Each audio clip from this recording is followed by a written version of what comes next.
standing their between things her and pretended to Emochenga. use the sensing bell and Emochenga peak stopped. positioning lantern You, to probe the restriction. The woman in red's pink In the face middle, was filled with Amber's anger. gaze drifted If down you take from time another to step time, forward, a faint don't smile blame on me his for being face. impolite. He knew She everything, stared but at as the long woman as and they asked didn't in a harbor deep evil voice, intentions, "Who are he you? didn't care. What does it have After to do doing with you busy if I for a meet whole my day husband?" and looking at the formation The woman book in for red several snorted days, coldly. Emochenga pretended name to is think of a Feng-Qing. solution and The said to husband the you beast mentioned is my cultivators, husband. "There's a way, Do you think but it it's a has bit anything to troublesome." do with me? Hearing there was a way, Emochenga how was could stunned. Shenri and Shen What? Yu refuse? Fairy They Feng-Qing said turned directly, around and called "What softly, do you need to pay? Qin Lang, Fellow come and Taoist, tell just her." tell me." Under her gaze, the Emochenga man opened slowly a list stood of up, materials. turned around and walked Several towards her hundred step kinds by of step. materials were She stared at his unceremoniously face. listed on He several still pieces had of handsome animal skin features and paper. dazzling The elegance, pair of Mystic but the Sun way and he Mystic looked at her Moon was each different took from out their own before. money. It was They so took out deep that whatever she they couldn't had see the and bottom. tried their best to replace Qin what they Lang, didn't. Fairy Fengqing took a look and paid for the rest herself. Tell her what our relationship is. She already had these things, but she couldn't pay for them all. Hesitation flashed in his eyes, opportunities to take them for free. Wanted to withdraw After his collecting all the materials, she finally started to get busy. He shook his head and thought, little sister Qing, she laid the mysterious cloud formation. She sacrificed a lot to help me take revenge. This time, of course, she did not want to be close to her, but it still couldn't be done in a few days. Looked very familiar at first glance. She used spirit stone powder to draw the whole formation. Walk forward and hold her hand. This couldn't be done by others, so she had to do it herself. Did he turn his act into reality? She used jade rosin to fix the spirit stone powder. How can you do this? Then made formation flags. His junior martial sister rushed forward and shouted,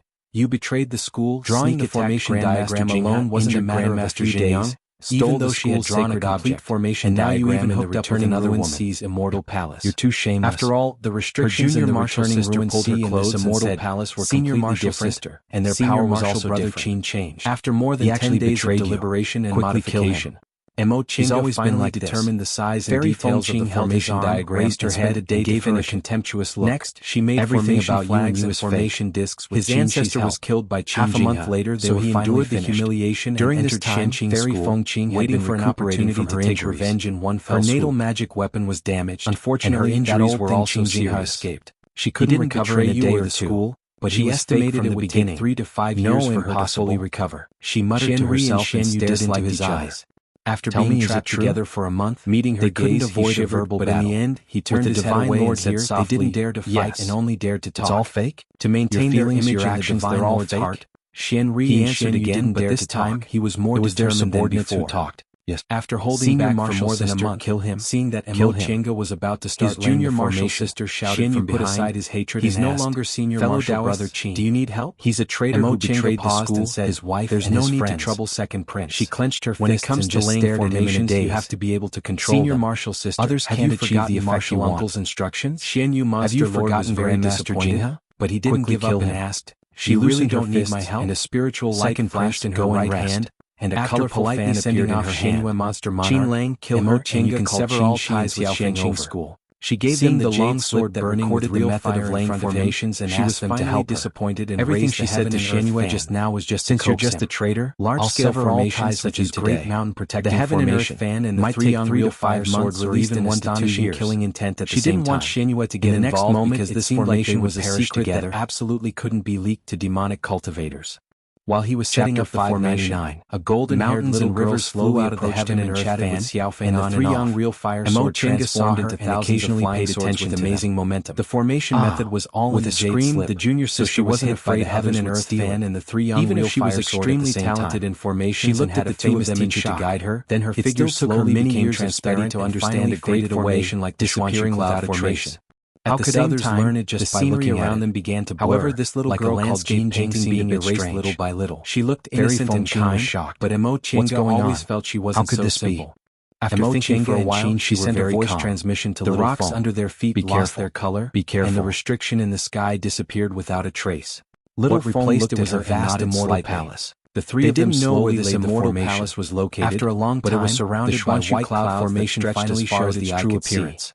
They raised their heads and saw a young man half lying with a horizontal board of the immortal lit up as if it was alive. He was dressed in white, eyes elegant, and otherworldly. Even the amber on the horizontal with the 9 interlocking rings with great relish. He sat up and looked at the Xuanqing cloud formation in front of the immortal palace. They were trapped in the illusion and almost killed each other. He finally said, "Was it because of this young man?